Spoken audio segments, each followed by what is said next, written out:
Sup all, today I'm going to take you all through the process of how I made this concept art in Photoshop, from the initial sketch all the way till the final render. Welcome to Paint. My name is Justin, and again welcome to my video, and hoping you all enjoy the content. I'm going to take you right into it.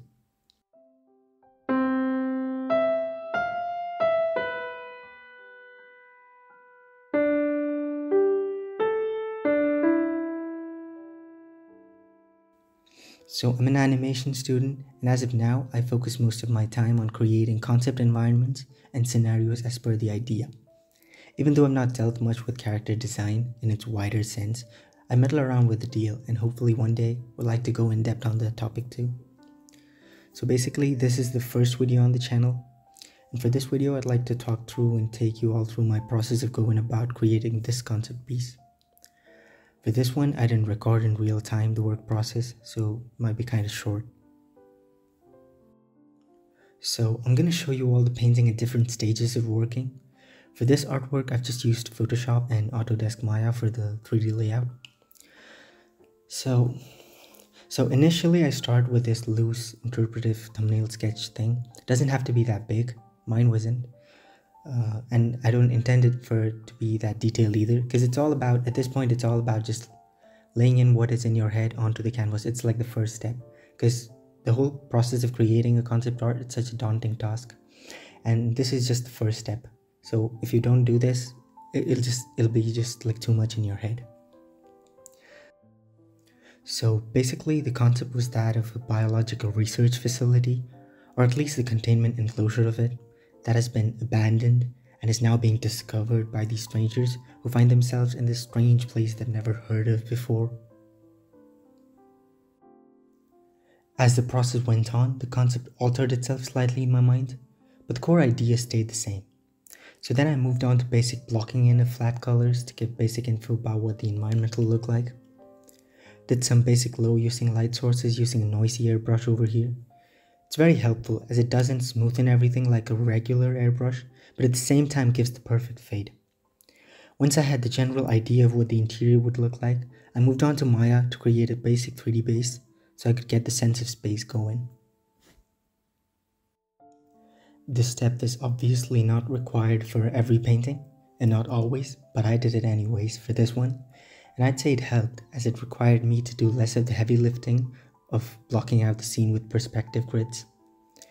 So I spent some more time tweaking the 3D base mesh. I did a few variations, so there's more to work with when I go back to Photoshop. And then sure enough, brought the Maya renders back to Photoshop and then started placing my elements into the scene. I started with a basic line work, played around with line work too until I felt like I had enough info to go about laying in some values. At this point, I moved into some grayscale valuing to give info about lighting and such. I found it interesting, the thought that the roof of the containment area has been breached, and now this being a scene set in the day, there's light entering through. There are like containment units in which the results of the tests are being held. Also, even though I did fancy the idea of a couple robotic arms that might have assisted the scientists experimenting here, I later repositioned and eventually removed them entirely, as it created an unwanted focal point in the composition I was going for. Next, I moved on to adding foliage and heaps of dust that have accumulated over the years, as this helps speak about the amount of time that this place has been untouched by humans. For the creatures that were the result of the experimentation, I didn't add much detail and pretty much left it for the silhouette to speak for itself. Also kinda adds to the mystery, I'd say. During the process of painting, flipping the canvas horizontally every now and again can help in identifying elements or proportions of subjects that seem off. For this one, as I did flip my canvas, I felt the painting read better and was more approachable flipped, so I kept it that way. Then I went on and made an overlay layer on top of the grayscale and laid in some basic hues. What an overlay layer does is, it keeps the values underneath intact in a way, but not really. It lightens the lighter values, but darkens the darker values, But like the color mode in Photoshop, Overlay Layer 2 can be used for some basic color laying.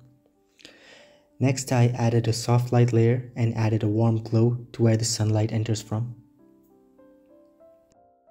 At this point, it was all about adding detail and making the painting as refined as can be. So I took a normal layer and started opaquely painting in and solidifying the forms of the painting. Spent some more time doing the same, and then after some final finishing touches, I wrapped it up because it had to end somewhere. Even though the artwork evolved much more on canvas compared to my idea, I'm pretty happy with this one and how it turned out. So that was my process behind painting this concept artwork. Hope you all like it, and thank you very much for watching. See ya!